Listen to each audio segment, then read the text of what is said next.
बर्फबारी से बनी भद्रवाह मार्ग पर भी यातायात ठप हो गया है। बनी और मल्हार के कई इलाकों में 2 फीट तक बर्फबारी दर्ज की जा चुकी है।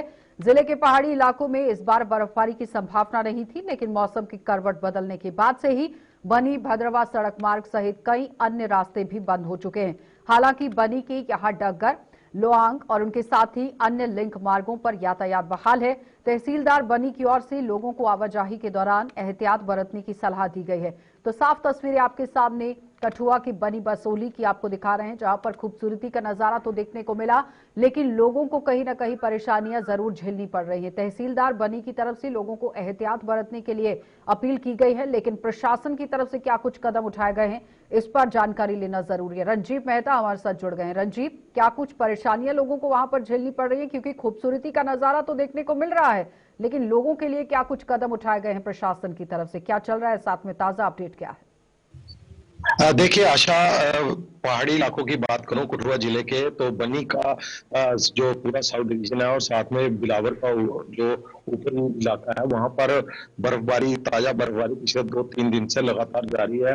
और जिसके चलते लोग एक बार पूरा इलाका सफेद चादर में लिपट चुका है, लेकिन उसके साथ साथ लोगों की परेशानियां भी बढ़ चुकी है, क्योंकि बिजली का निजाम जो है इन दिनों में काफी दुरुस्त नहीं रहता है, जिसके कारण लोगों को काफी परेशानियां उठाने पड़ती हैं। हालांकि विभागीय अधिकारियों से जब हमारी बात होती है तो उनका कहना है कि हम बिजली को रिस्टोर करने का पूरा प्रयास कर रहे हैं, और लेकिन ज्यादातर इलाकों में बिजली गुल ही रहती है इन दिनों में। साफ तौर पर बात करें तो जो दूरदराज के रास्ते हैं, सड़क मार्ग हैं, वो भी बंद हो जाते हैं।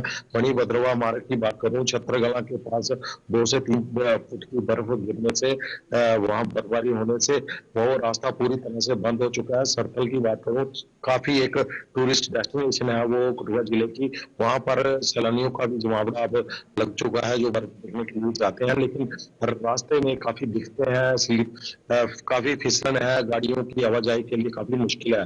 तो इसके चलते प्रशासन ने काफी एहतियात बरती है और लगातार एडवाइजरियां जारी की जा रही है। तहसीलदार बनी ने भी लोगों को सलाह दी है कि सड़क मार्ग जो बंद है उस पर तुम जाना नहीं बेकार है। रंजीव, ये तो सड़क मार्ग को लेकर अपडेट हो गई कि एहतियात बरत लीजिए, घर से बाहर मत निकलिए और आप पहले एडवाइजरी को फॉलो कीजिए, लेकिन लोगों की खाने पीने को लेकर, बिजली पानी को लेकर क्या कुछ अपडेट है वहां पर? क्योंकि सरकार की तरफ से भी और प्रशासन की तरफ से भी दावा पेश किया गया था कि बर्फबारी के दौरान कश्मीर और जम्मू संभाग दोनों के अंदर यहाँ लोगों को सहूलियतें दी जाएंगी। ग्राउंड जीरो की क्या सिचुएशन है इस वक्त? हाँ, ग्राउंड जीरो की बात करूं तो लोगों को 2-2 महीने का राशन पहले ही दे दिया गया था, और राशन जो है उनके इलाकों में दे दिया गया है अभी अगले 3 महीने का, क्योंकि जो खाद्य आपूर्ति विभाग के अधिकारी हैं उनसे जब बात हुई तो उन्होंने कहा कि पहाड़ी इलाकों में जहाँ पर बर्फबारी होती है वहां पर घोड़े खच्चरों की मदद से जो राशन है ऊपरी इलाकों में हर साल की तरह पहुंचाया जा चुका है। लेकिन बिजली निजाम की वजह से लोगों को काफी दिक्कतें हैं, क्योंकि बिजली बहाल नहीं हो पाती इन दिनों में, काफी मुश्किल होता है रास्ते जहाँ पर बिजली बहाल करना। और उसके साथ साथ गैस की पूर्ति के लिए भी जो खाद्य आपूर्ति विभाग के लोग हैं उन्होंने कहा कि एलपीजी गैस भी इस इलाके में मुहैया करवा दी गई है। लोगों को काफी सुविधाएं देने के लिए प्रशासन बड़ी कोशिशें कर रहा है, लेकिन उसके बावजूद लोगों की मुश्किलें कम नहीं हो रही हैं, और लोगों के जो किसान है वो इस बर्फबारी को नेमत समझ रहे हैं, और उनका कहना है कि बर्फबारी अगर अच्छी हुई है तो उनकी आगे आने वाली फसलें भी जो है वो अच्छी होंगी। ठीक है रंजीव, बहुत बहुत धन्यवाद जुड़ने के लिए। तो फिलहाल इस वक्त ताजा अपडेट रंजीव मेहता कर रहे थे कि कठुआ के अंदर बनी बसोली की तरफ आप देखिए जो बर्फबारी हुई है वहां पर एहतियात के तौर पर काम करने की कोशिश की गई, और साथ ही साथ रसद का सामान जो है वो लोगों तक पहुंचाया गया है, लेकिन फिर भी एहतियात बरतने की जरूरत है। और ये पूरे जम्मू कश्मीर के लिए है कि अगर आपको अपने घरों से बाहर निकलना है तो सबसे पहले एडवाइजरी को फॉलो कीजिए, पता कीजिए कि आगे रास्ते की क्लियरेंस किस तरह से है, फिर उसके बाद ही आगे का प्लान तैयार कीजिए।